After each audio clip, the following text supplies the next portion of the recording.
obviously things have been quite a strange year, to say the least. And I think certainly for the time being, until we get a situation where we can get back, we're pretty much stuck with it. So I'll crack on and try and stick roughly to the agenda. If you've got your agenda in front of you, it might change slightly in order, but we'll get there. Obviously, just want to welcome, first of all, Mark Carruthers to the meeting, who's agreed to say a few words. I think Mark is well known to everybody. Without his tireless work, those, 2 years back now, supporting our endeavour and getting the message out there, I don't think we would have had the reach that we've had, not just throughout the Northeast, but countrywide, internationally even. So thank you, Mark, and thanks for coming along, and thanks for your continued support. And I do forgive you your transgressions when you get involved and mention things about Blythe, but I'll let you off, I suppose. Just to move on, last year, it's obviously been an exceptional year, but obviously not for the right reasons. We all know what happened. The season got cut short. The first season under new owners, the fans at the heart, just as we're making strides, starting to get into our own. A little gift from China popped over, and obviously that's pretty much history. We know where we are from that, but at the time we didn't know where things were going to go. We did what we had to do to keep things going as best as possible as far as the club was concerned, and obviously with that included the opportunity at that time to get in and play in the playoffs, and that was there because of merit.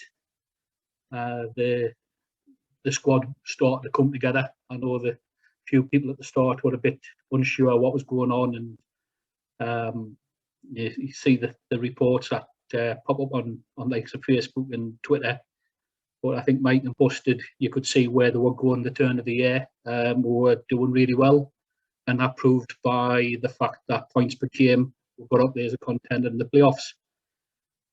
Obviously, that brought its own issues. The playoffs. How do you actually compete in a part of the competition where you've got no income? Faced a new direction, new rules, new conditions, having to be tested, having to still try and think how you pay your players with all this going on. Thankfully, the support that we pulled together within the boardroom, not just from the sole members who have done a fantastic job getting together and being involved financially to support their club, the other shareholders who did a cracking job, and obviously notably Mark Mellist from Gateshead Central Taxis, who I firmly believe without his support we wouldn't have a club now. But we're in a situation where we did what we could. We tried our best to push on. As I say, you know, those times were basically uncharted, squeezing into playoff position, going through the issue with isolations, COVID testings, thankfully relying on our good neighbours Heaven Town again, who helped us out with facilities to train. Obviously understandable at the stadium, they take a different view, it's local authority owned, and their situation was they had to close.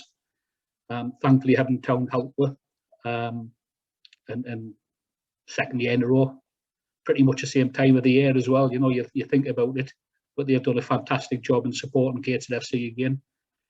The game of Brackley, I'm sure people tuned in to watch that. Cracking game. You think about what really saved them for them was that unbelievable shot at half time, or just before half time. What are those things that happen in these sorts of competitions? Thankfully, we had the right keeper between the sticks, and the result was we all know we got through on penalties. Again, built on, ready for Boston, but I'm not going to go too much about that game. It was heartbreaking. I will say I went in and saw the lads after the game, and you know you could see how much it hurt. Whether it was one game too much at the time, it hurt, and it hurt them really bad. Mike especially, you know, he took it personally, really took it personally. The only good thing I would say is, thankfully, it wasn't York who went up, so, you know, silver clouds and all that, you know. But then we moved on. We're, again, not knowing what direction we're going to go in. We faced the fact we had to build for a season coming. Thankfully, again, the board backed the club to do what we need to do. And I mentioned Mark at Central specifically. And one thing I will say, the only reason Mark's here, he's a Gateshead lad through and through. He's got a very successful business in Gateshead. But he's only there because he sees what us, the Soul, do, what fans have done to stand up. And he's there because he's there to support that, to support the community. And I'll mention him as many times as I can. Without Mark, we wouldn't be here. But he's only there because of what we do. So, again, perhaps you look on that without ourselves. Went on. When do we start the season? It took a while to get that going. Obviously, it took the situation to decide when it was safe for players to get back in and actually get into the competing situation. We knew that fans weren't going to be there. And the question was, how did teams manage to, how did they basically operate without their income? The majority of income comes from match day. Without the fans, bums on seats, without your season ticket holders, no club really can afford to survive unless it's got a chairman and owner with massive deep pockets to basically run the club at a massive loss. Anybody at this level thinks that a club can run on a profit. It's far from it. You see the situation, every club at this level and above, to a certain extent, runs at a loss, and it runs at the sole benefit of its shareholders and their generosity. Clubs would not have started this season if they weren't promised what they were promised, which was funding to secure the shortfall in income. And that funding was not at any time at that time implied that it would be by way of loans. It would be by the way of grants. Directors of the actual National League themselves, certain club chairmen who are on the board, basically, I've heard them from their very own lips, they were certainly not under the impression of anything going to be coming in the way of loans. So the fact that we're going to start back up in football was on the assurance that some grant money would come in whichever way to help offset that financial loss. Thankfully, through the National Lottery, that came through, and it helped to breach the shortfall to allow clubs to operate. That ran until December. My personal view is certain people, a lot higher above myself, in the National League, not at board level, perhaps within the FA, thought that COVID was going to go away, and come December, we're going to start to get back in fans and they wouldn't have to do anything because people have an income. Indeed, the club were doing plans, putting them together in operation. We had approvals with the local area safety area group on our plans to bring fans back to the stadium in a safe, COVID, socially distant way. Everything outside, a lot of higher fencing and portaloos and everything, but nobody within the building, everybody in the open air. So plans were afoot, but that obviously changed quite quickly in December, and we know what happened after Christmas got out of the way. We're back into the current lockdown. No fans allowed.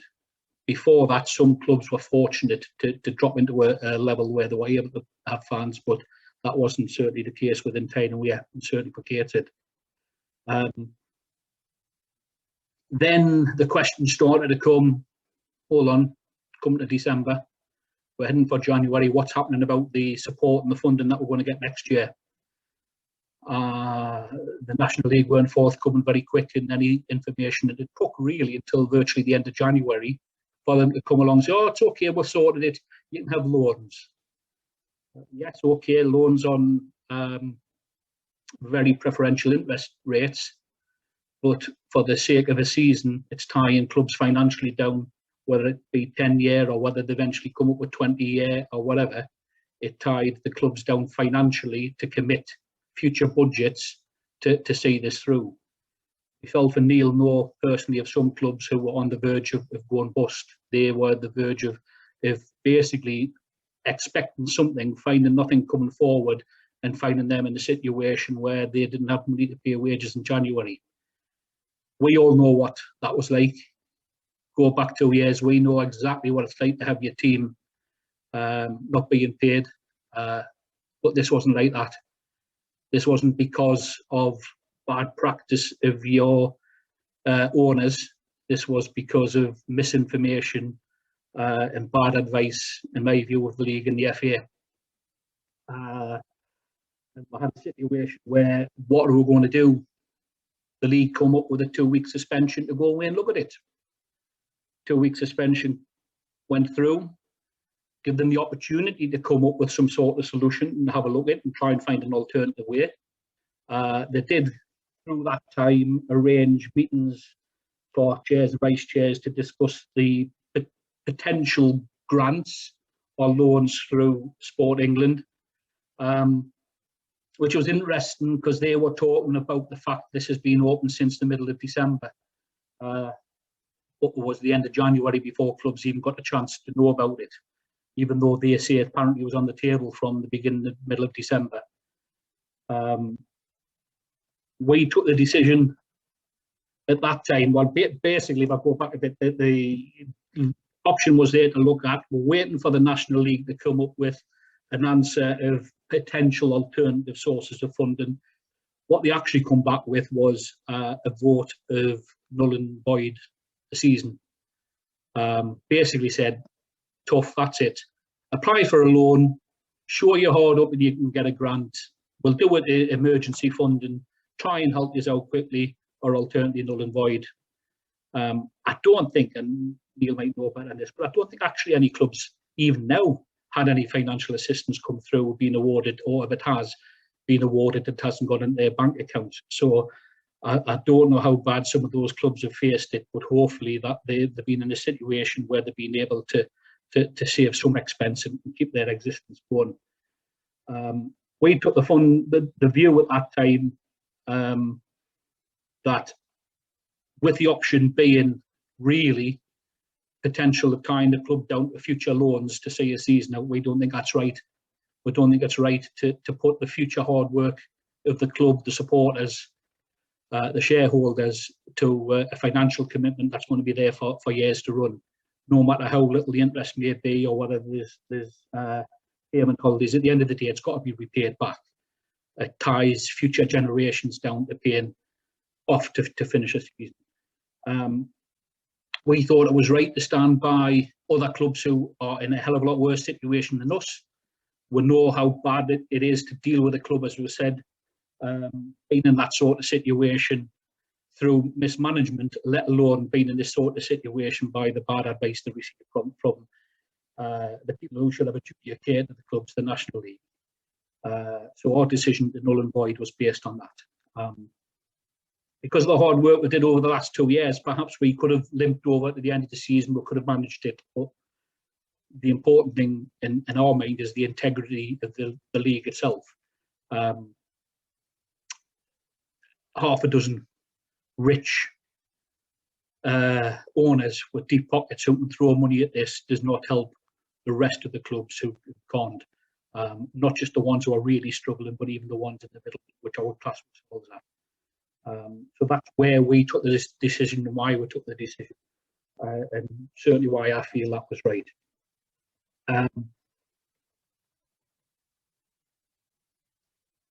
That's basically where we are at the moment. The season's null and void. We're in a situation now where we've worked towards to maintain the financial stability that we've gained over the club over the last 2 years. That hard work and dedication of the shareholders, including the sole members, I don't think would be right to at that time to risk further. We'll work towards developing a team that could be the best we can be within a reasonable and affordable budget. in essence, working within our means, stretching it as far as we possibly can.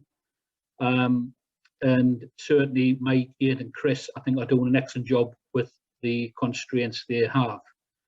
I will just add, and I'm sure somebody may want to ask, we are in a situation of in essence, treading water, but we're not standing still. The club cannot just shut the doors and wait until football comes back and we can get back in and start putting the team together. We have a squad of players who are under contract. They're under contract at the end of the season. We've got a responsibility to those players, but we've also got a responsibility to the fans to make sure we can develop that team ready for what's needed for next season. Whether that includes all of the players or some of them, with the potential of better coming in through the closed season. The only way you can do that now is keep training. I know we had a training match last Friday. Training matches generally don't get talked about regardless. Forget about COVID, anything like that. Training matches go on throughout the season and generally are not reported on. You don't find out what the actual score is because it's not important. It's a way for the manager to see the development of his squad. And if you've got a squad that haven't played since 16th of January, you can train all day long. It doesn't show you how you actually put it into practice. The only way you see that is within a game. As it happens, we played at York. I know some people said, was it right to travel to York? At the end of the day, as long as COVID restrictions, in my view, are followed correctly and the safety of your players is looked after and you follow all the guidelines, it's, in essence, it's travelling for work. The analogy I have, I've got guys who work in London. I've got guys who work in Glasgow. They still travel to work. It's a job. If the team can't play locally, they've got to play somewhere. Should it have been with York? Well, that's a different question. I don't think I'll answer that. I've got my own personal views of what happened and why it happened. But the simple fact, no regulations were broken. We followed all protocols. And Mike and Busted gained a lot from it. Over the weeks, you might see what they gained from it. But a lot of plans are starting to put into place on where things go. Whether we'll have another training game behind closed doors between now and the lads finish their season, perhaps, perhaps not. If they need it, I'll support them if they need it, because they've got a job to do. We can't just tell them, no, sorry, you can't do that. You can still do it. If they can do it and they can do it within COVID regulations, so be it. So on that point, I hope that come the end of the season, the retained list is certainly well looked on by the fans because they see the benefit of those lads that we retain, and the targets we start pushing for when they start coming in. I hope the fans are well impressed by the people that start to come in, and they see that we're not just here to make the numbers up, we're here to compete, and we're here primarily this next season to gain promotion back to the National League and obviously push on from there. So, Steve, if I'm happy to sort of stop at that point, if anybody wants to ask any questions, or perhaps even allow Mark if he wants to say a few things. There's no questions come in yet on the chat, Bernard, but I can, if Mark wants to come in, if he just wants to unmute himself and then have his comments. Yeah, I think just looking at the overall situation, there's a lot of clubs across the National League's 3 tiers of, profess to loving non-league football, profess to be relishing being a non-league club, yet a lot of the output they've had and a lot of the communications they've put out, a lot of the actions they've taken have kind of been very insular during what's gone on. There's not many clubs have looked at the bigger picture, have looked at clubs that I think we know were at risk and still probably are at risk. So, without looking as if I'm blowing up anyone's backside here, I think the club, along with the likes of Spennymoor as well, we should say, deserve great credit for taking a stance of, yes, we could get through to the end of the season, but we know that if we do that and force the clubs that aren't as fortunate into playing, then we would have certainly lost clubs. Now, it would have been easy, and I think Bernard alluded to it there, Gateshead, for the for the soul, for the board to say, look, let's just get on with it and we'll try and get back in the National League. But they put the interests of the wider non-league community first, rather than their own clubs, and I think again they deserve massive credit for that. It's interesting. I try not to look back to the past too much, but there was something showed up on my Facebook memories today, which was 2 years ago today, the non-league paper released an article regarding the Souls formation. Well, the first meeting, I should say, where the FSF and Sporters Direct attended at Peelaw Club. This was in the aftermath of Fraser Kerr being sold, in the aftermath of Scott Barrow being offered out to other clubs. And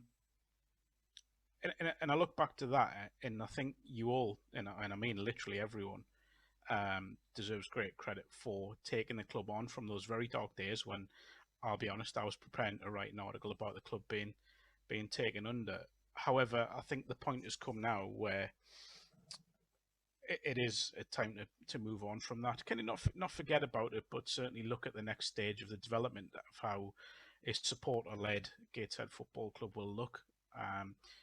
What you've done in it, and I think I may have said it in one of those first meetings, it's a very special football club, and what's gone on over the last 2 years shows just how unique and how special it is. You guys, along with obviously the rest of the board, saved the club, got on firm ground, making some tough decisions. Let's be honest, there were some difficult decisions made, but got it into place now where it's ready to kick on. It's ready to take that next step. Now, it's not going to be easy because of, we're already in a tough financial environment anyway, with various decisions taken by the government. COVID certainly hasn't helped that, but the decisions taken by the board, by the likes of Neil and Bernard and the guys who are supporting them, they'll be done for the welfare of Gateshead Football Club and to help that carry on. And it's down to every supporter, the ones who aren't here and the ones who are, to give them the backing.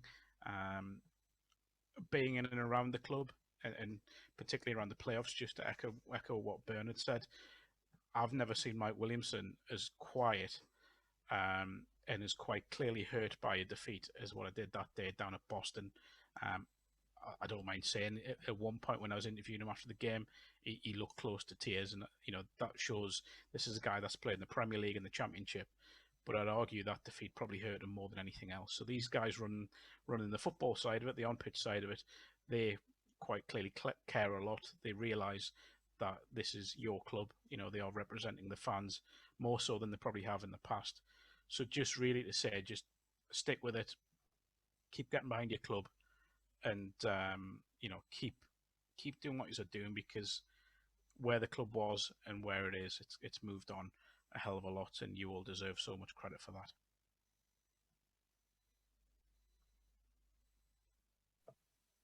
Thank you, Mark.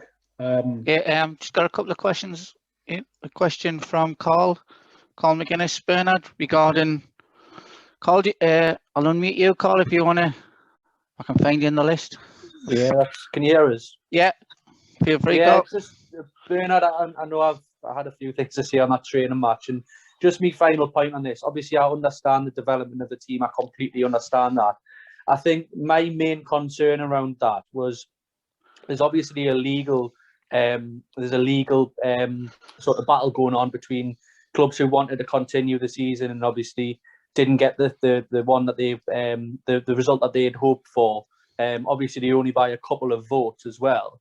I think, was it not taken into consideration that by us demonstrating our ability to continue the season as usual, travelling to York with a full squad of players and probably match day staff as well, was that not taken into consideration by us travelling an hour and a half, maybe 2 hours with a full team, like we would have been doing in a normal season?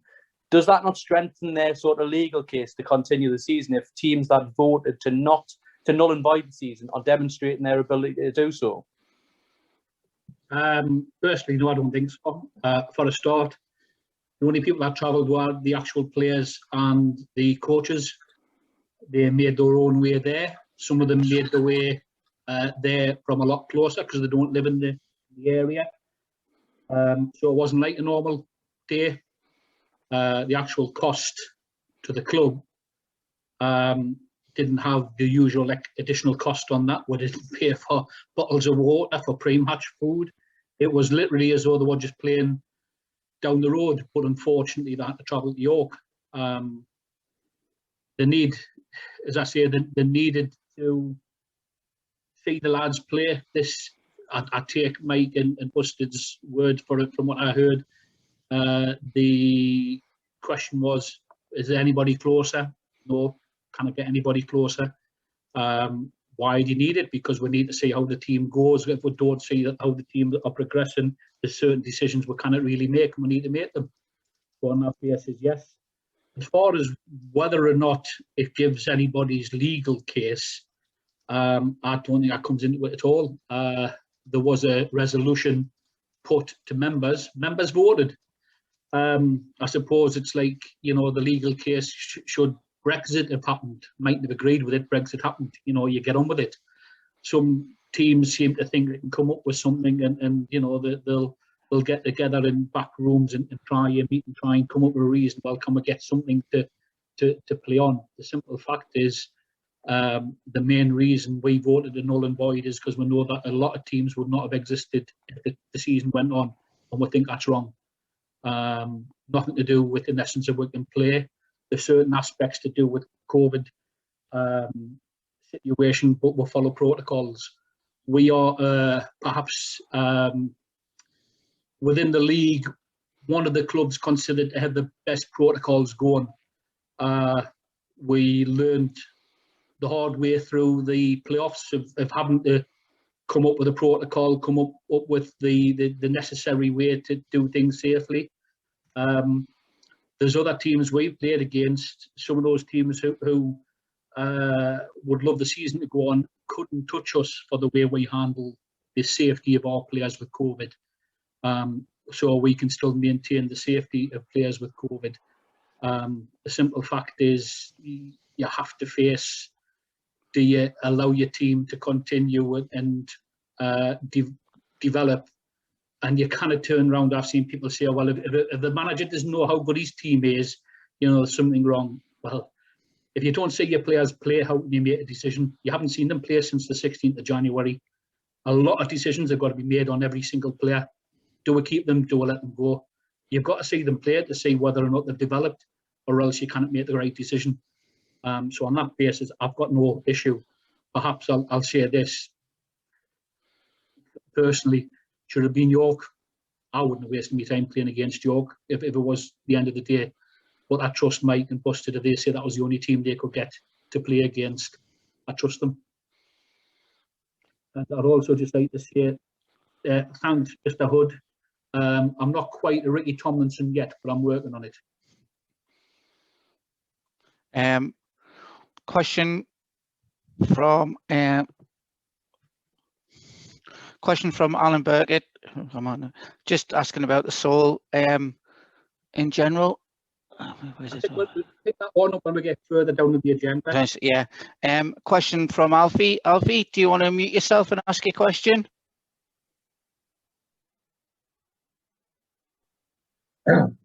Hi everyone, I'm just interested, Bernard, what the match day might be like roughly for the fans when it's possible to return. Right, I'm just going to get my crystal ball and have a look and just see. Honestly, I don't know how things are going to be. I could tell you what plans we had in place. The fact that we had 900 to 1,000 potential spaces within the Tyne and Wear stand for fans in socially distanced seat. We had a partner in Seatley for booking your ticket online and being an allocated seat. That probably will be continued because we probably will still have to be in a situation where you can't just sit anywhere. You've got to sit within some sort of bubble and some sort of social distance. I don't know. I don't know how things are going to change come the 21st of June. If you think that nightclubs are going to get back to it all and you can go and off on the Raz, God knows doing what in a nightclub to come and sit in a football, I don't know. I will say that our plans originally had the fact that nobody would have been inside the building. You would have entered down by the lower field, come into a queuing system, had your usual temperature checks, checked any questions to make sure you didn't have any symptoms, have an area set aside to allow you, if you did have a high temperature, to allow you to be rechecked, which is all part of the standard protocols. Brought you into the stadium in grouped areas, so you sat in certain areas at a time. You had to stay in your seat apart from going to the loos. No concessions would have been made available because they didn't want people queuing up for hot dogs and beef burgers. Outside Portaloos would have been put in place with screens at pitch side, so you can go to the loo in a queued fashion. Hopefully we'll have a good game, we'll win, and at the end of the game, wait until everybody leaves the field, and then the stadium left in groups to maintain again a socially distant exit to that.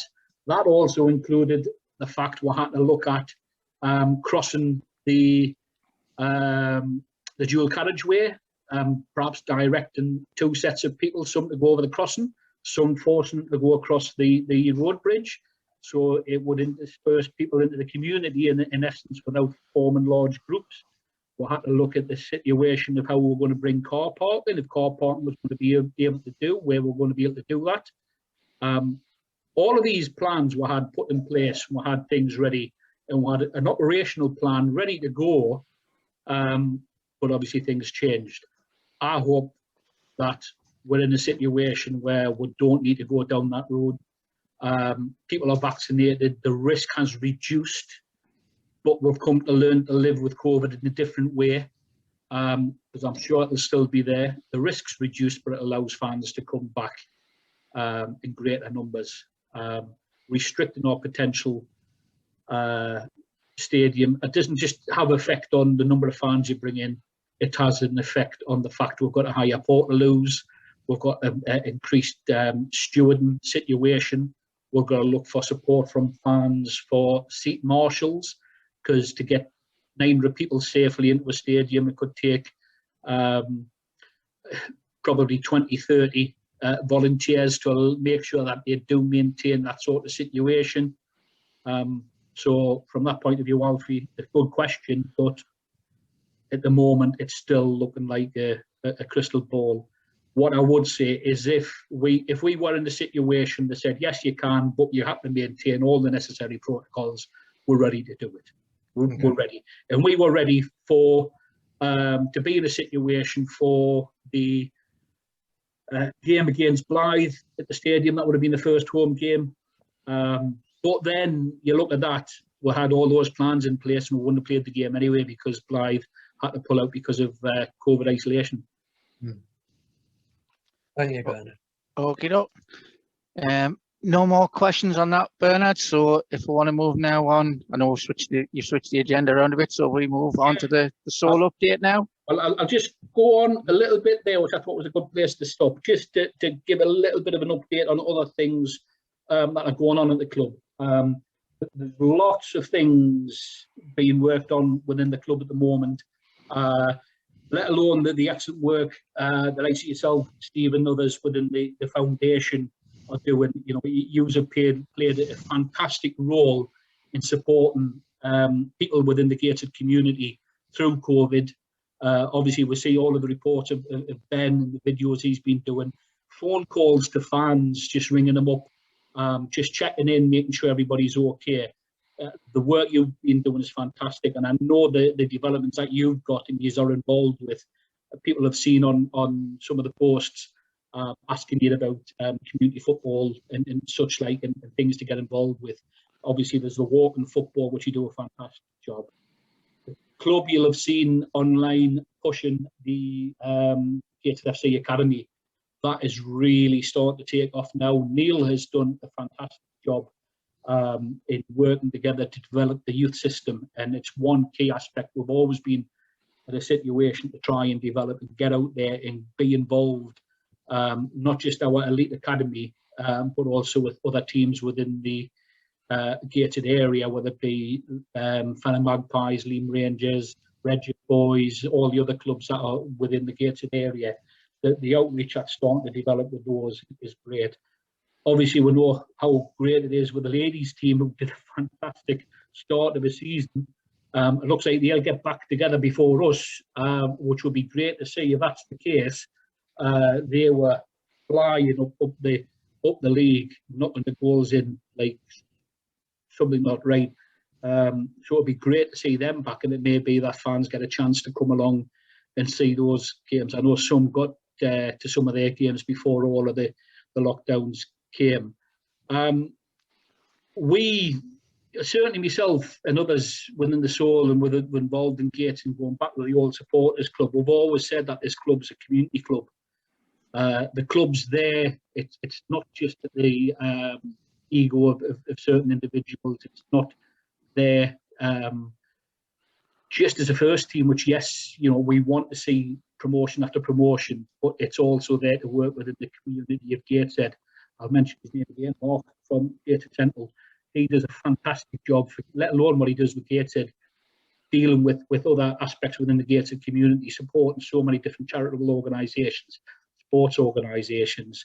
So we've got to remember that as far as football, great, we get fans back in the stadium, and that's the primary role, I would say. But we've also got to remember our responsibility to Gateshead community, and basically keep what we're starting to develop now, which is really the fact we're a family club. We're there to represent the people of Gateshead, to work within the people of Gateshead, and I certainly think it sort of comes together by working with different clubs, working with the community. It has an opportunity to develop potential future fans. So get them involved and come along the club, and they support the club on match day, bums on seats, helps to increase revenue. So it's that circle which hopefully grows bigger and bigger. We support the community, the support the community comes for us.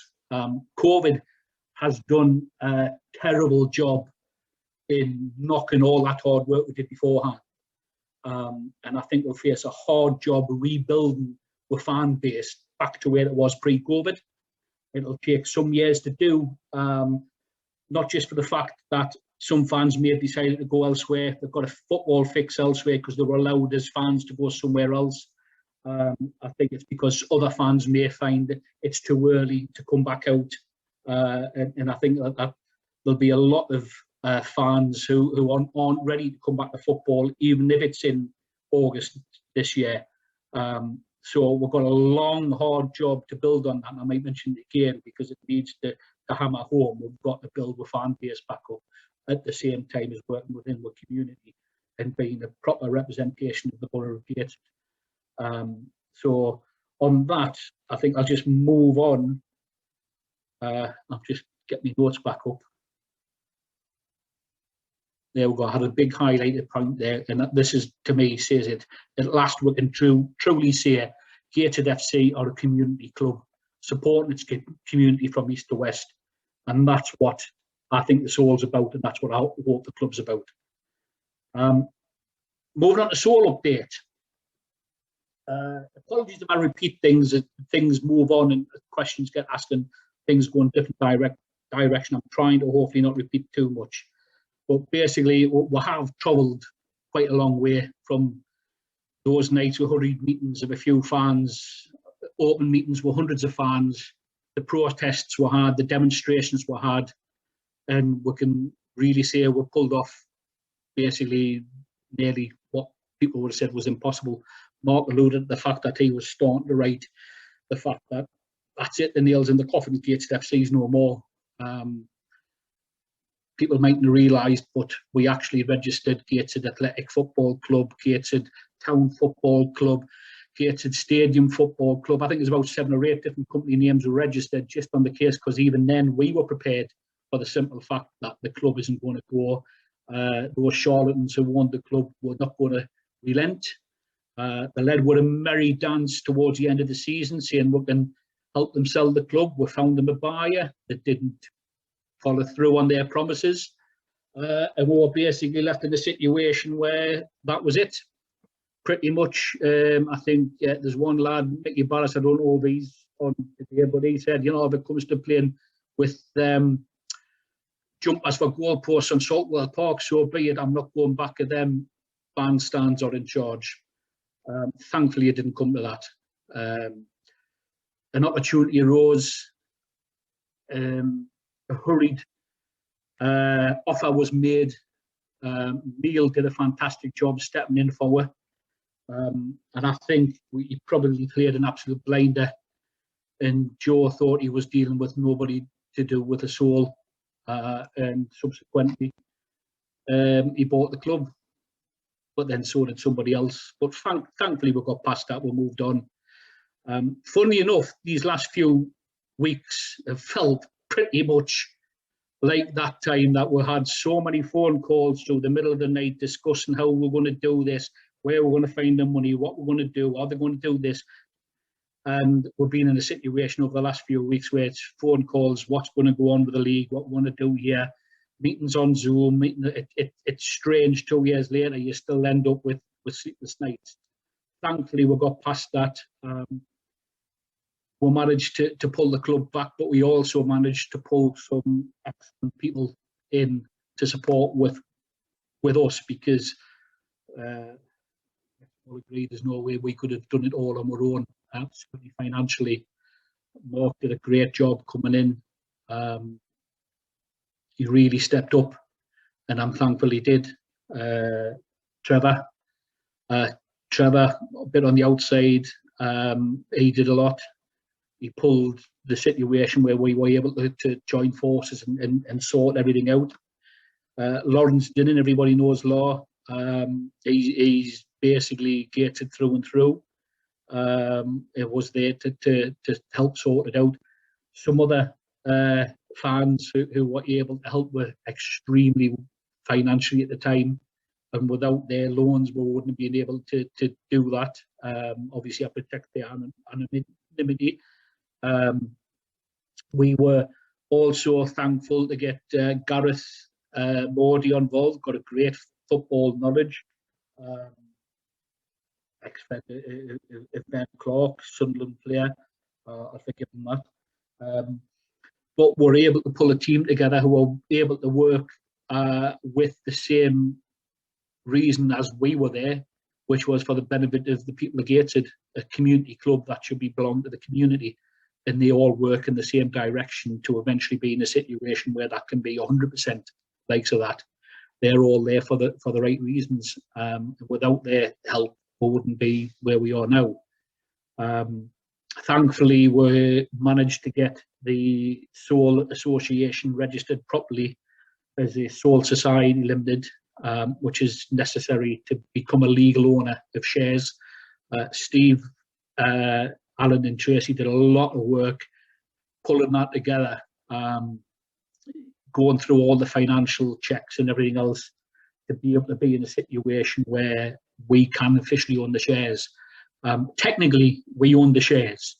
We had EGM last year, right in the middle of COVID, done like this electronically, probably one of the first meetings that were done. I even had questions, is it legal? Can we do this way? And it was yes, under these circumstances and the situation the world is in, yes it is. So we're able to officially launch the Soul Society. It takes a while for those shares to actually be registered at Companies House. There's no real reason other than the fact it goes on the annual notification that goes into Companies House to basically notify who the shareholders are. That went in a few weeks ago, and then that magic bit of paper, in essence, that magic email comes, shareholder, Gateshead Soul Supporters Association Limited. So officially on record, we own the shares. Even though we already did, it become official, and thanks for Neil for looking after those shares on our behalf. And I just want to add to Neil, I talked about those the meetings and discussions late at night. There's not these 2 hours ahead, so it's later for him than it is for me. But I've seen the work that he's done dealing with all these other clubs within the North and the South of the National League to get what talk together, to get what understand, to get to support each other. And Neil, you've done a fantastic job. I'd like to think somebody picks up on that and actually perhaps nominates you to the board of the National League, because I think certainly you've run rings round even those millionaires with massive pockets in terms of what I think the Football League should be about. In essence, in this sort of situation, you've got to look after each other. And thanks, Neil, you've done a brilliant job. And to actually see what you've done, people don't see this. The amount of work that goes on behind is immense. And Neil, 2 hours ahead in Estonia, a full-time job, and he gets emails and texts and WhatsApp messages constantly. How you do it is beyond me. Thank you very much for doing it. It's one thing I certainly wouldn't want to be that far. A bit too much for me. Just moving on, I scrolled up my list because I went off on a few tangents there. Just to add, basically, a thanks to people within the sort of core people over the last 8 to 12 months, especially with COVID going on. Alan Weddle took charge of the treasurer's position, and he's done a fantastic job keeping we're in the right sort of situation, knowing how things are, recording everything. So obviously you've had an email to say Alan has stood down in that position.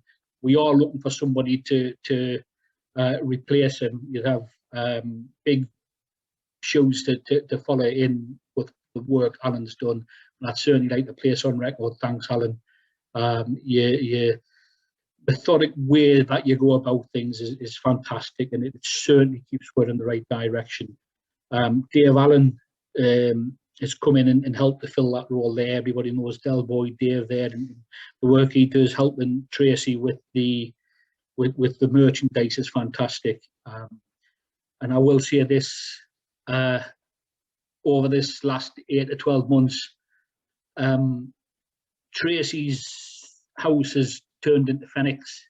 It's unbelievable. She took the stock because we're out of the stadium. We literally got everything out, tried to push it because we still need to derive some income. We obviously had the replica tops, and I don't want to go into too much about Puma. Absolute nightmare. Puma, the problems that they caused, Tracy bore the brunt of that. Thank you, Tracy. It's really appreciated. I don't drop enough bottles of white wine off at your door. I should have it on delivery every other day for the amount of work you put in. The work that she's put in, even for likes of the Raffle and pulling this together. Steve Thornton, the work you've done in sorting out the shop, the online shop, which works. Hopefully we're in a situation, I know that the club's always had a bad reputation for a club shop. Things are in the right direction because we're running it, we're controlling it. We know what the stock levels are, we know where we are. And that's because of the likes of Steve Thornton, who checks on things, checks what the payments have been made, any issues that develop, people want to swap a top or want a refund, we can do it, we can sort it out, we can track it. The work Steve's done in sorting out the social media and the website side of it. I mentioned a lot of people don't see what goes on. If there's been no reports online, there's a lot of work goes on in the background. At times it feels like it's relentless, but we do it because we love the club. Add on to young Josh, the work he does for the social media side. We'll see what he does on Tyneside. I forgot the proper name of it. Somebody remind us. But his page on Tyneside TV. There you go. Thank you, Alfie. On top of that, he helps out with the media side of the club. He also does the social media for the ladies. People don't see on a lot of these things. I see on some things who people post, but it's all about trying to get as much information out there and trying to spread the word. At times it feels difficult. It always feels like you're there with a begging bowl in your hand. In essence, we've got to try and keep income coming into the club when there's no income coming in. So those, and also the sole board who were newly appointed to a board that they couldn't meet because we can't meet because everybody's in isolation, but we're getting together and discuss things when we can online. Loads of plans want to put, and not just the plans that the club are going on about, but we would like to do, but we need to get into a situation where we can get back face to face. It's been so difficult trying to do this at the end of a computer screen or of a telephone. It basically trying to operate through the pandemic. It's been a nightmare, and those, and I'm sure I forgot others. Thank you very much, because again, without what you do, we wouldn't have a club, and it needs recorded. Thank you all for your support. So I'm happy enough to sort of stop at that point there. Steve, if anybody's any questions to put on. Yeah, there's two. Bernard, I'll bring Alan Burkett in first. Ask his question, Alan, if you want to unmute yourself and ask your question.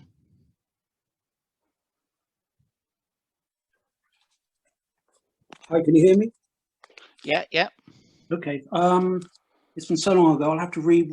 I just really wanted to know what the current number of sole members are, those that are paying £10 in, and also what the financially, where are we at the moment? How much money have we got in the bank, etc. If I could ask those two questions, please.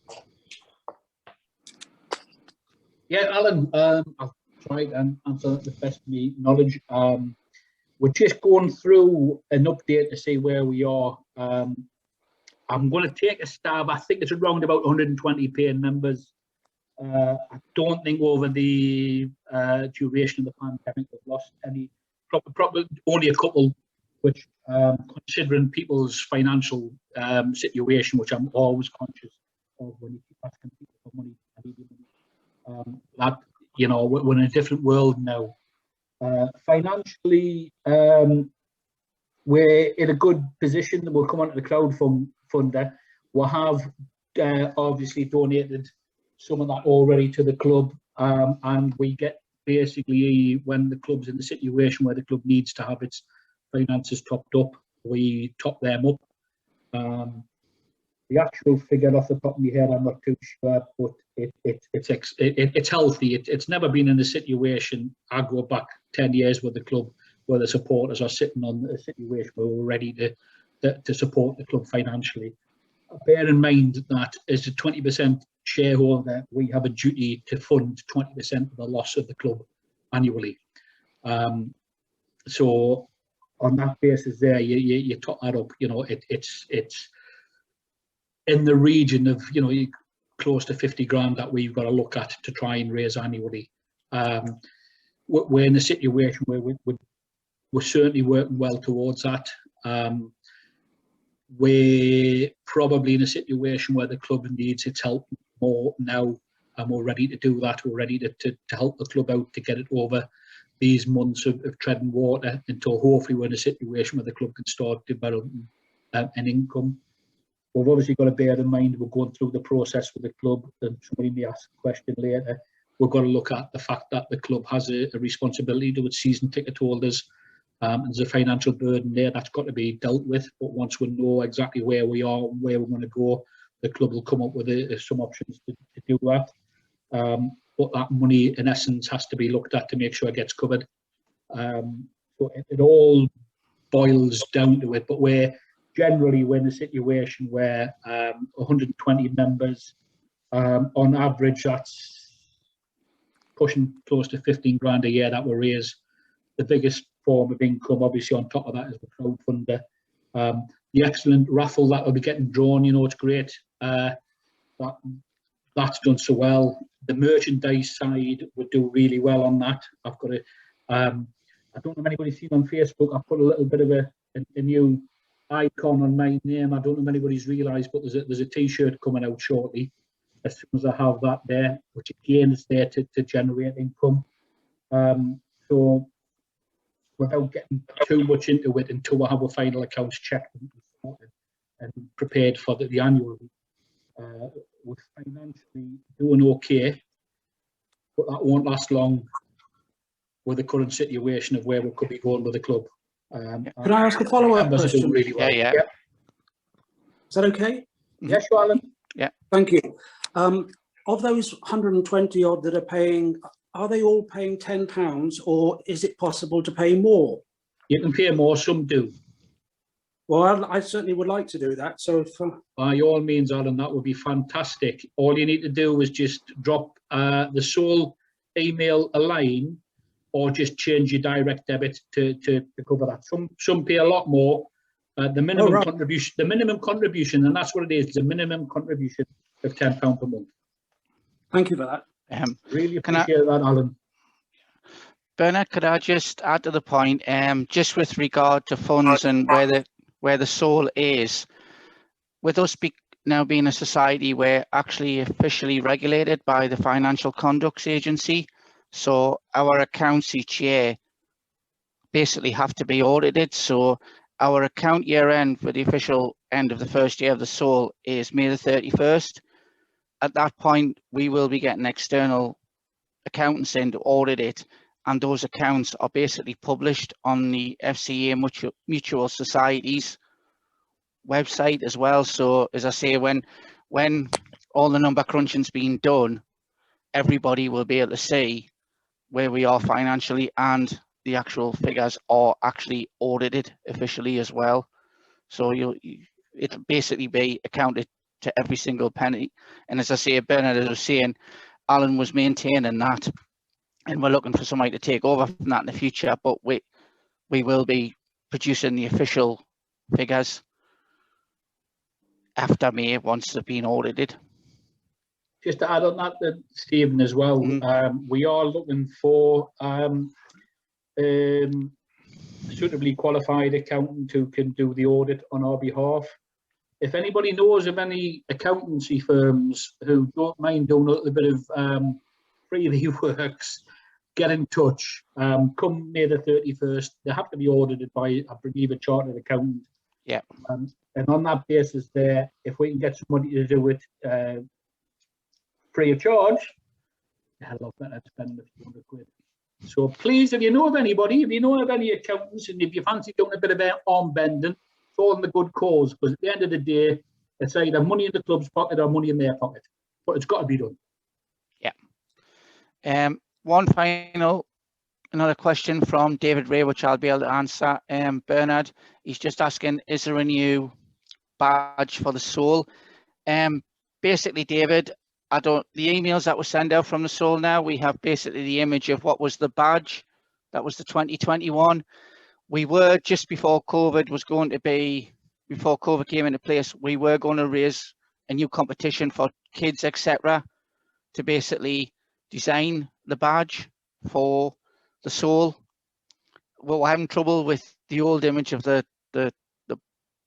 bull or whatever, the old one, actually using it on social media and stuff. So we decided, like what happened with the Gateshead FC badge with the angel, we were going to run a kids competition to get the new soul badge done.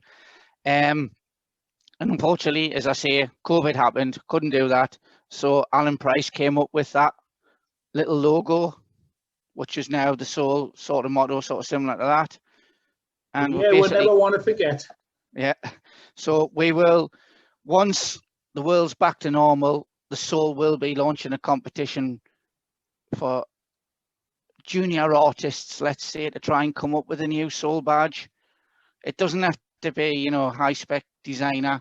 This is a community club, and would love the kids to get involved and come up with a badge on that one. At the end of the day, it could just be the fact that they come up with a concept, and through a graphics designer, you tidy it up and make it to a situation where it's easy to reproduce. Yeah. So the whole point is to involve different aspects of people within the soul and the kids, and give them a reason to want to be involved. You know, that's the whole aim at the end of the day. So great once we can get that back to that sort of situation. Okay. I think thanks to everybody who's just put in the message there that you won't be claiming back your season ticket money. I think we all agreed if it can help with the club, that's great. That's it. So that's basically the Soul update done, Bernard. Yeah. Next Right. one's the Next one, we've got Crowdfunder. Crowdfunder. Basically, what an absolute Excuse fantastic. me, I'm just going to butt Sorry. in here. When games start again, can people still watch on video? You're talking about people who will be too frightened to come back. And if they can still watch on video, that might still be some financial input for the club, as well as people being able to watch it, not just in Gateshead who would normally come, but people elsewhere. Very good point, Emily. And we would love to be able to have games where they can be streamed. To be honest, the decision on that will go back to the league. Originally, we weren't allowed to stream games, highlights, anything like that, until a set period of time. They obviously changed those rules because fans couldn't get to watch a game. If fans start to come back in, whether or not they allow in the first instance to be streamed is a question for them. We'll follow the rules that they apply. What I will say, if we're allowed, we'll come up with some way to do it. But it all depends on whether they allow it. Have you quickly checked if there's no other questions you've missed on there? No, I can't see any others going through. If anybody wants to put the hand up. Right. I'm just having a quick flick myself. Yeah, I can't see. Right, Crowdfunder, basically fantastic effort that people done in support of the Crowdfunder. It's a difficult sort of situation. We were obviously planning the Crowdfunder based on the fact we're going to be back in football soon. The people involved with organising it did a fantastic job. Josh and Jack on the social media, Jack from the club, Alicia, Ross, Dave Kenny. I think Mark was involved in a few bits and pieces. Tracy, if I forget anybody, apologies. The work that was done was amazing. I haven't got the exact figure, but it was somewhere around about 14.5K net. After we obviously had to buy things, we had to buy mugs, we had to buy glasses, we had to buy t-shirts, that sort of thing. So the net cost was about 14.5K. Those funds went a long way to helping the board realise that they can afford to push the budget, and that was done. The worst part about it is when it was starting to do something, starting to put the club in a situation where coming into December, we're able to start to strengthen. Obviously, a few injuries, a few things were changing around. Able to look at the likes of Jed Garner coming in on loan, going into the new year, being in a situation where we had Jacob Blythe ready to start playing, didn't get a chance, unfortunately. Things were there and ready to go. It's part of an aspect that we need to look at on an annual basis to help support the club, for us fans, and also those people on the fringe who in essence perhaps Gateshead's their second club. They can do their bit, and there was a lot of people supported the Crowdfunder who aren't traditionally a Heath fan, but they do in essence treat Gateshead as their second club. Whether they are mainly Newcastle, Sunderland fans or wherever. There's a lot of people from further afield were able to do things. I know there's still some items we haven't been able to deliver on, unfortunately. When we're able to do that, I'll make sure that those rewards are the best they could ever be, because they've been so patient to wait for the fact. You kind of come to a press conference because we don't have press conferences, for example. You can't have a kids' football party because you can't have kids' football party, any sorts of parties. So hopefully when we get round to being in that sort of situation, we'll certainly look after those. We'll be probably wanting to look to do something similar. I look around at other clubs, and some people do at times mention, they mention, oh, look what Darlington fans do. Yeah, but we've got to be realistic. We're a small club. in between two big clubs. And I'm not going to say which one's bigger than the other, but we're in that sort of situation when Norway was going to have a hard fight against it. And I think what we did was fantastic. It goes to show that the GoFundMe we did before we bought the club was absolutely fantastic. And I appreciate every single penny that people raised, because at the end of the day, the net cost out of it all goes to support our club. It helps with to give Mike and Busted what they need to do. And without it, perhaps the board have to look at the fact that they'll look at something and say, well, I could cut back here, I cut back there. We're in a situation where we haven't got the biggest budget in the league. We never will have the biggest budget in the league, but hopefully with the work that Mike and Busted are doing with the squad that they want to pull together, you don't need the biggest budget in the league, because you have the best players with the right heart. And if they go out there and play to their best of their abilities, I think we'll achieve. It takes time. I will say we had a board meeting where Mike and Busted came to present their plans going into next season. And I'll tell you what, there's some cracking plans that they've got. You can see the enthusiasm from Mike, even just talking about it, the hurriedness in his voice because of the excitement of what he wants to do and what he wants to achieve.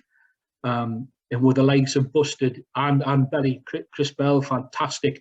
He's not just the physio, he's part of the actual team, the backroom team. What those three guys are doing is fantastic. And that crowdfunder went a long way to support them. It went to the fact that, they can see that the fans want to be there behind them all the way. And I know we'll start the season, we'll lose a few games and people get on and wonder about this and they wonder about that. It happens, but there's a plan. There's a plan in motion, and hopefully by the time we get fans back in, hopefully with a fantastic pre-season pulled together, and what Neil's working on hard to have the best of the best in the North East come and play with little old Gateshead stadium, and hopefully we can fill the place. If we're allowed to fill the place, there's lots of things get in the way. But the simple fact of what we can, when we're asked what we can do as a little club, squashed between two big clubs, I'm blown away every time that the fans do it. The 120, I think Stephen said, there's 125 paying members. 125 paying members, every single one of them. Basically, anybody who supports the Soul, without your support, we wouldn't be here. Without your support, other shareholders and directors wouldn't be here. It all goes down to what us as fans, as well as obviously the wider fan base who can get involved from a wider aspect through the crowdfunder. It's fantastic to see, and I'd just like to again thank you all, thank every single fan who contributes, whether it's a couple of quid, whether it's £5 to buy a ticket for a shirt raffle, or whether you can pay a bit more every month, or whether you stump up big money in the crowdfunder. Every single penny, every single pound counts. And we wouldn't have a club going in the right direction, supporting this fantastic town, Gateshead. I'm Gateshead born and bred. I love the place.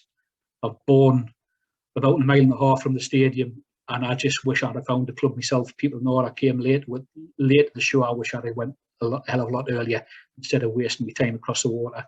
I just love the club and I love the fans. Thank you very much. All yours, Steve.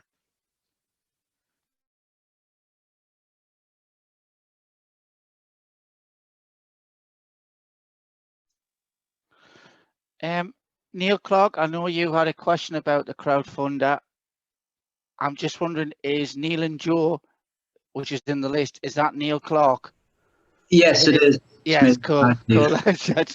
I am just wondering, Bernard's asked, do you want to ask a question, or has that answered your question? I think Bernard's answered the question. We had a photograph with the team booked for Joe, but we understand the situation. And I was curious as to whether we'd be having another crowdfunder, which is probably a good idea. Yeah, thanks. Yeah, Neil, thanks very much for that. And you'll certainly be in hopefully the next team photograph. And we'll probably even look at it and do something better, perhaps even if he fancies mascot or something like that, some game. We'll come up with something, because at the end of the day, we couldn't deliver this season. It's a shame we couldn't deliver this season. We want to be able to do something similar again next season, but we also want to make sure that those who missed out on what they were so generous to support actually get more than what they would have got in the first place. Thank you very much, Neil. I appreciate that. That's okay. It's all understandable, and we just go with the flow.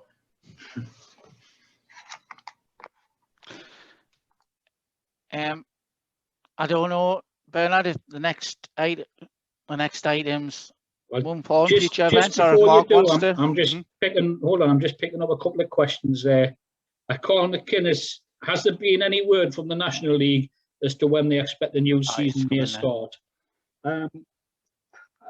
I would presume they're probably planning for the normal start date, but then again, at this point in time, I wouldn't believe a word that comes out of the National League.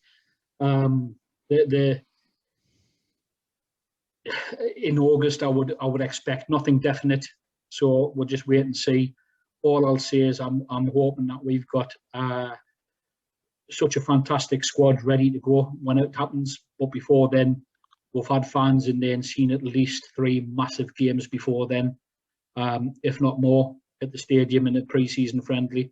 Or who knows, if there's something else we can do beforehand. You know, we want to do something. We want fans back in the stadium sooner rather than later. It's been a terrible, you know, people say, yes, you're lucky you can go and watch football. Apart from to say that when the match is on, there's other things that need to be done, and I'm all over the place. It's just the most demoralising thing to sit. Mark will tell you, Dave as well, doing the commentary, who've done a fantastic job there, Dave doing the commentary forward. It's just, it's not football. You go through the motions, basically. And I know for a fact that the lads feel the same way. It's interesting that you can actually hear what they're actually saying on the pitch. Certainly a lot of blue words go flying. You can hear the passion that goes in with them. But without fans, it's not football. It's just not. And I cannot wait the fans get back. I really cannot. Except for the fact I can't drink Guinness anymore because I'm not allowed gluten. But I'll let that go.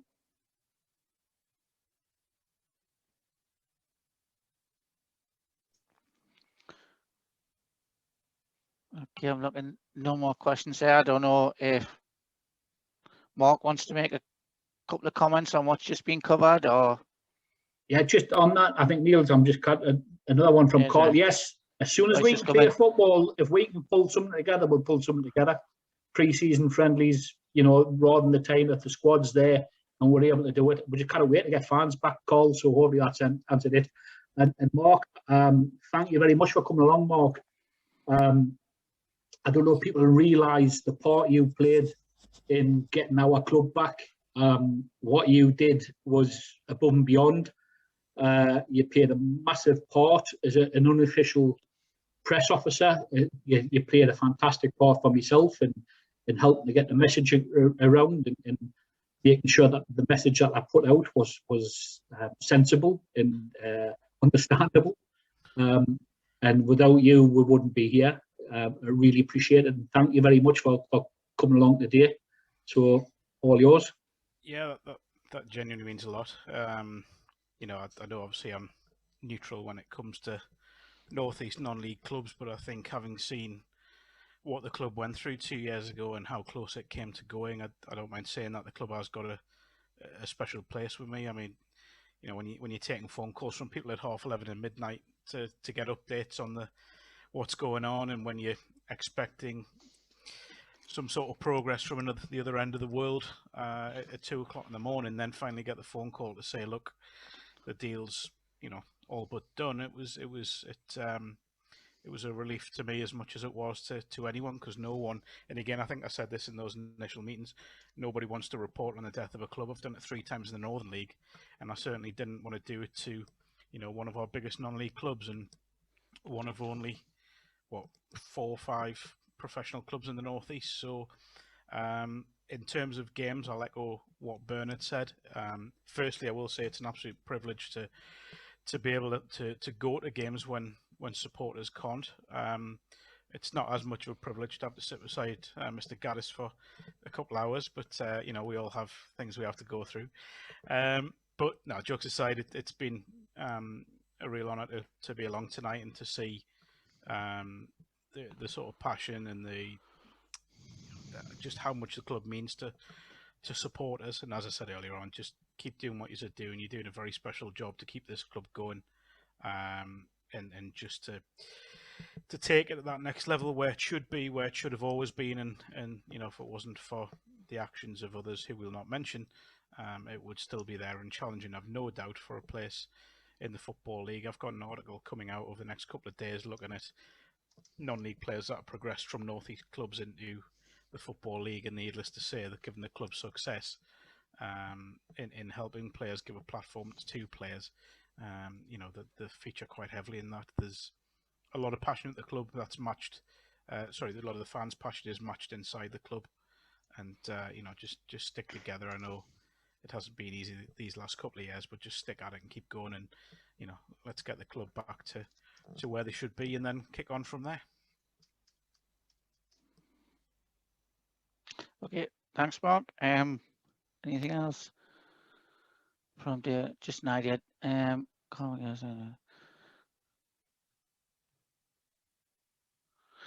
Bernard, David Ray, I'll bring you into it if you want to unmute yourself and ask the last question you've just done. Yeah, it's just an idea. Have you ever thought about doing like a promotional video for the start of the season where you could try and attract more people, like some testimonials or something from Soul members, and explain what we do, what it's about, like where the money goes and all that type of thing, just to try and attract more people, really? That was it. That was the question. Yeah, good idea, David. There is actually a video being prepared, which has been done over the last year or so by Ryan Monty. I've recorded, if I've done the right thing in recording this properly, he's going to pick up this, perhaps add a few things in on it. So hopefully it gives the right idea of what we're doing and how we got there. It's ideally, the sort of, if you're good with a video camera, David, come along and pull something together. How good are your graphics? It's like everything else. There's loads of things I want to do, but we're limited by the main resource is time, by the people who get involved. So the more people get involved, the more people want to do stuff. It's fantastic. So yeah, Josh does a fantastic job on some of the videos he's pulled together and puts online, but Josh does a lot of other things as well. So it's all about people wanting to get involved. It's not my club, it's not Neil's club, it's not the Souls club, it's the fans club. We're just custodians of it, and we need as many people to be involved and do what they can to ultimately, where we're all trying to strive at the end of the day to be a financially stable club that is sustainable and works within the community. So, cracking idea. Can I bring another point there, Bernard, where you've just raised, you know, volunteers to help out the Soul? I would also like to iterate the same point for the foundation as well. I don't know, it's been hard with COVID. We've got walking football going. We've got Ben into the schools, and as you know, some of the schools, Bertley juniors, Ben's been doing an hour coaching session during like non-COVID and that. Bertley's opened up and they're looking after, you know, the kids and stuff who are for teachers and care workers and stuff. Ben's been going in there 5 hours a week doing the PE session basically for that. You'll have seen on the different media and stuff where Emily's been involved with active football. Emily Focus, who's a trustee's been working with Gateshead Council on active football to get that promoted. You'll quite often see that the media going out where we're helping Best of Benjamin and delivering food and that every week around the community. If there's any volunteers that want to get involved with the foundation as well, please go to the foundation site and message us. We'd love to get you involved on that. As I said, this is a community club, and as Bernard's iterated, it's not just Saturday on the pitch. We want to help the local charities. We want to get the kids playing football. We're looking to get walking football at least at 10 venues a week when COVID's over. We're looking to get into more schools. We're looking to start the junior heat club again. It's just, I say, any volunteers would be greatly appreciated, because there's about 5 of us plus Ben at the moment, and it's something that's very close to me and very close to the club as well, and Neil and that. Just please email, if you think you could help the foundation, please email us as well. We'll gladly welcome you with open arms.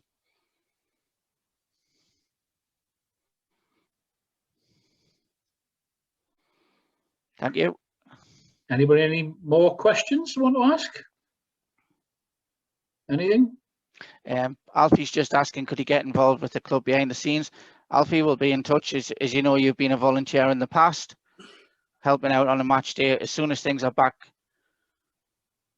up and running, we'll be in touch. Thanks to Josh. He's just put the email in the chat to the foundation if you want to send him an email.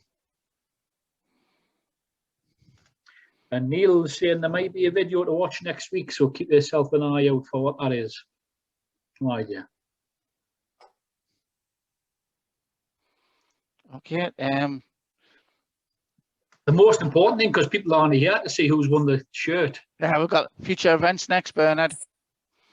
We'll keep the suspense going for the shirt. This one. Future events. Yeah. Basically, that's the whole point of future events. It's down to you to come up with something. We need to come up with a program. Hopefully, we're in a situation where we can meet.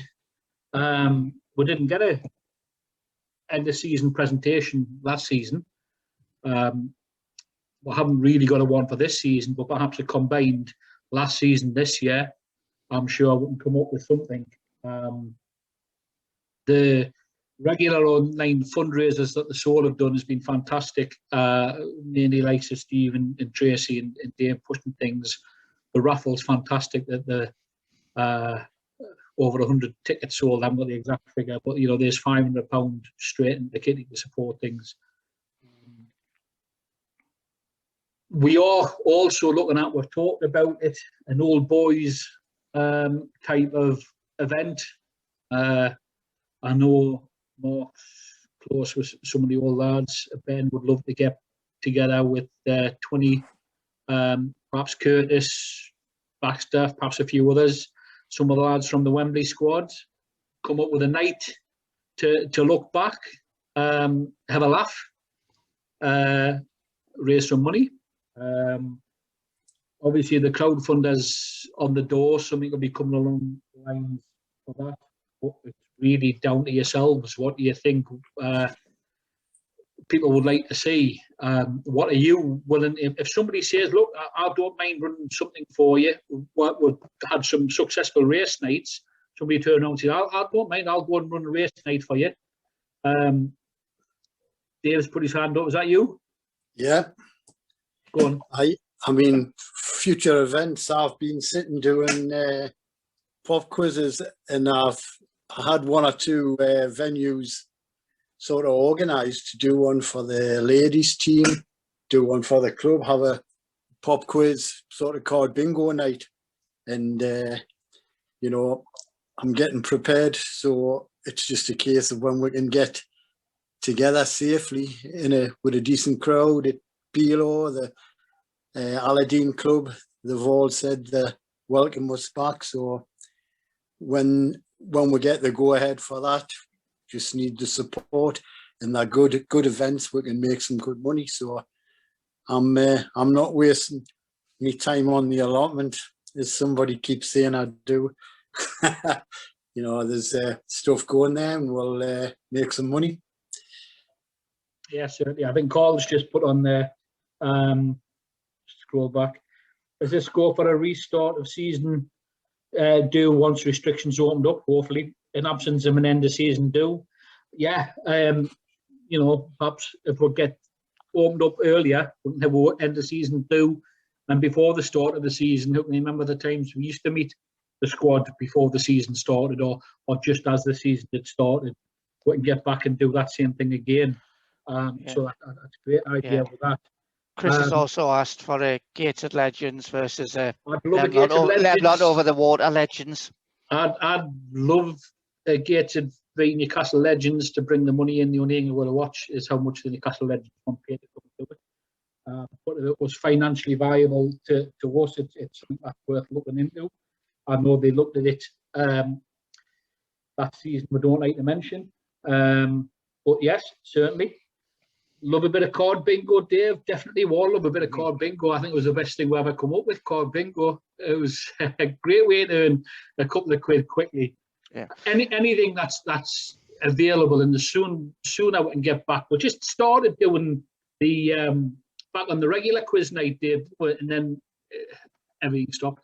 Yeah. So, well, also look again. We had the games day at the Gateshead last year, which seemed to go down with the dominoes, darts, and pool competition, and the bingo and that. Well, if that's popular, we'll run that again next year.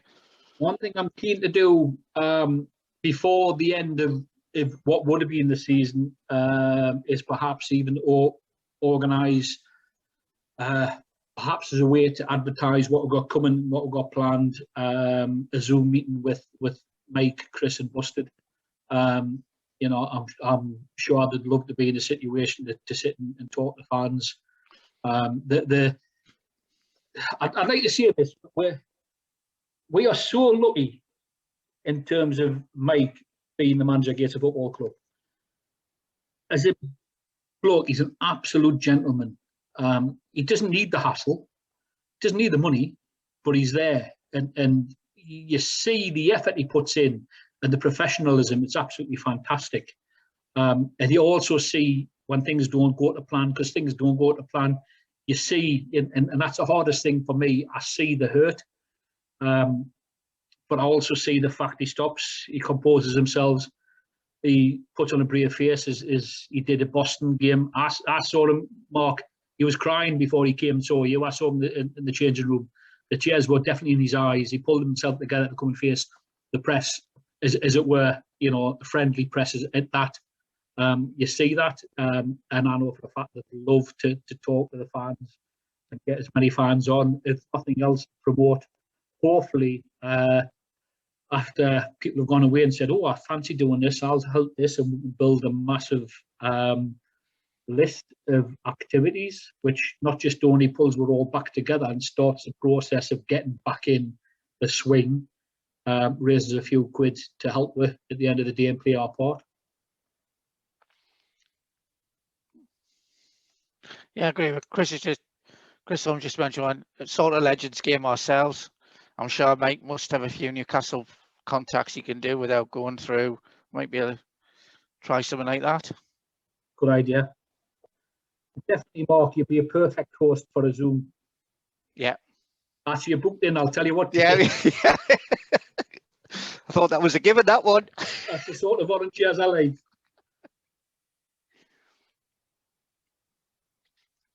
Anybody, anything else? Anybody, anything else? As I said, when we're back up and running, people who are messaging there to help volunteer, by all means, get in touch. Now, just to explain, Tracy has spent best part of this afternoon printing out every single name for this raffle. She's printed out, she's cut them all up into the same size shapes, and then folded them all and put them in. Have you got a bag? Where's your bag? The bag available to buy on the Soul shop if anybody's interested. So I will take the raffle tickets out. Fantastic job. You haven't whinged about doing it much. I didn't whinge at all. I was going to do it electronically, but I didn't have time, so it was quicker to do it this way. I love all your shirts, Tracy, and everything behind you. Yeah, well, 2 of the shirts at the back are 2 of the prizes. And then I've got a couple of JJ shirts and a Wembley flag. and whacking Phoenix, You don't like as you do. I put that up especially because I know we have a blank wall. You were sitting in front of it, we couldn't see it. Okay then, are we all set then, Tracy, for the Yeah, can I just say something that we've talked about the raffle a couple of times we haven't mentioned? Just thank you to Mark for donating the Wembley shirt, and thank you to whoever donated the Bartlett shirt, because I don't know who it was, because I've had it for ages. So thank you. Didn't donate that shirt, did he? He's never said. Thank you to everybody who donated, and thank you to everybody who bought a raffle ticket. Just to repeat what Bernard said before, I do feel like we're always seem to be coming with our begging bowl and asking for money. It's obviously not for us, it's for all of us to continue to carry on having a football club, and we could do it without you. So thank you very much. So Tracy, are we drawing the tickets for the Wembley shirt first? Yeah. Then Wembley shirt first. This is the Wembley shirt. Okay.